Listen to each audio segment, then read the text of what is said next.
All right, you guys, we're just going to go over some terminology you're going to see when you're doing your workouts on your own and just using the app. So as you know, I preload that week's workout ahead of time. Each workout has videos and each workout also has instructions for you. So you can watch the videos and then also read the instructions noted so you understand. So in this case, we're talking about a HIIT workout. Now this workout usually will always be the day before your rest day, as well as you may do it a couple times throughout the week for yourself as well. But the term HIIT just stands for high intensity interval training. And the reason that we use HIIT as your last workout before your rest day is because of how it challenges your body. Research shows that when doing high intensity workouts, where we do very short bursts of very intense activity, so you're maxing yourself out as hard as you can go with that move and keeping your form, and then taking short bursts of rest. And before we actually recover, going right back into that high intensity again, research shows that that creates what's called EPOC. And that is what your body believes it needs oxygen level to oxygenate to do that, to make your blood more full of oxygen, so that you have the restorative process and recovery from that high intensity workout. So what happens is that process creates more metabolic demand, meaning your body needs to burn more calories to be able to facilitate oxygenating. We're gonna have to have this be like a blooper reel. Your blood. I don't know why I can't say that today. Anyways, so in that you're going to, your body is going to require more calories be burned for anywhere between the next 18, some research says even all the way up to 36 hours. So when I create your program, and I know you're gonna have a rest day, one of the things I'm gonna do is make sure you're burning calories at a little bit higher level than your average as you go into the rest day. So we have a couple benefits like calorie spillover, if you will. So that's why we usually do this the day before your rest day, okay?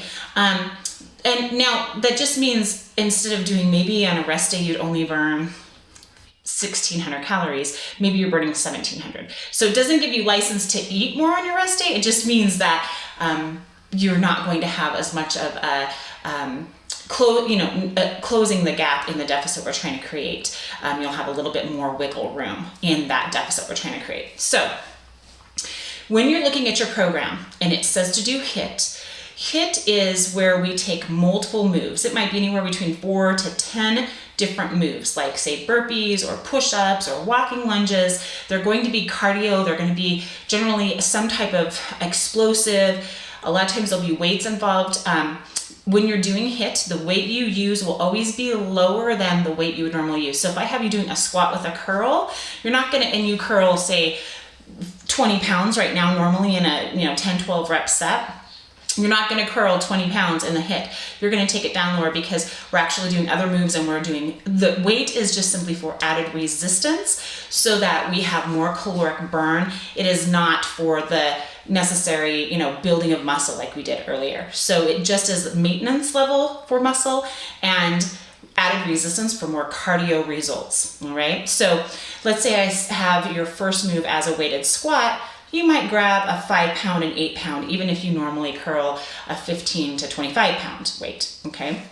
The second thing to note is that these are always timed. So if you have, let's say we have 5 moves in your HIIT workout, it will say there, it'll say how many sets or rounds you were supposed to do of that. And when you put those 5 moves together, then that will create actually the cycle for it or the circuit. Okay, so we have 5 moves. When you complete move 1, 2, 3, 4, and 5, you've completed 1 circuit. In your program, it will say 1 warm-up circuit or set, and then it will say 4 working circuits, okay? So in that case, you would do all 5 moves, 4 times working, and you'll start with 1 time of a warm-up. And I'll explain the difference of those two in just a second. You also need to look for the time. So when you first start, I usually am gonna do your HIIT for 30 seconds on, 15 to 20 seconds of rest. So that means 30 seconds of max all out, max out work. And then whatever your rest is, 10, 15, 20 seconds of just resting. And so in the case of, let's say you have burpees, push-ups, walking lunges, squats, and mountain climbers. What you would do, that is your entire circuit. You would do the first round as a warm-up with no weight. So you're gonna do all the moves, you're gonna only do 30 seconds of work, no weight, and you're gonna have 15 to 20 seconds of rest in between. We're just warming up the body. I just want you to get used to the move. That's why we're not using the weights. Then, now that you feel comfortable with the move, you've got your form down, now we can go maxed out with the weights, okay? So that's your warm-up set, number one. Now we're gonna do 4 more working sets. So you're gonna start again, you're gonna grab the weights I gave you, and you're gonna do your burpees. And that would be, say, it says working for 30 seconds, so you do 30 seconds of work. And then if it says rest 10 seconds, you'd rest 10 seconds.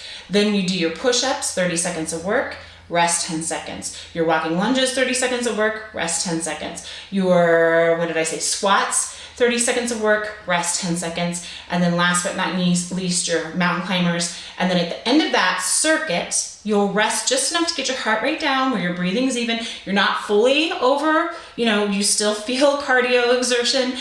Your breathing is still a little, okay, but you're not full out anymore. And then you're gonna start all over again for how many ever times I prescribed for you in your workout. So if that says 4 working sets, it means you would repeat that 3 more times. Now, if you'd like, you can add a cool down one where you do the exact same thing as a warm up, but you just do it at the end for a cool down. Some people like that. Some people feel they don't need it. They just wanna walk around a little bit. Either way is totally fine. I'm only gonna program you for a warm up and how many working sets you need to have for your goals and for your current level of fitness. Okay, so that is your HIIT. Now, as you progress, the length of time and the amount of moves per HIIT circuit is going to progress as well. So pay attention to that. Just because I start you off at 30 seconds and 15 seconds of rest, a few weeks into this, your body's going to be ready for 30 seconds and 10 seconds of rest, or 45 seconds and 15 seconds of rest. Instead of doing just 3 working sets, you're going to be do 5 working sets. So every time you do your HIIT, look up in the instructions, and then under each move, it will say like 3 working sets. It'll say WS, 3 working sets, 15 seconds rest. It'll have, and it has abbreviations in there and everything for you, a key for you so you understand what each part means. But that's what HIIT is. Now, to get the most out of this, you need to do as hard and fast as possible while keeping good form. Good form is always first. If you can't go fast and have the weight you're using, you need to lower the weight so that you can go really fast, okay? We want that heart rate up as high as possible. The higher you get it, the more EPOC you're gonna have. The more EPOC you have, the more afterburn you're gonna have that's gonna carry over into your rest day. All right, you guys? So obviously, as always, text me, message me through our app here with any questions with that, and enjoy your first HIIT workout on your own.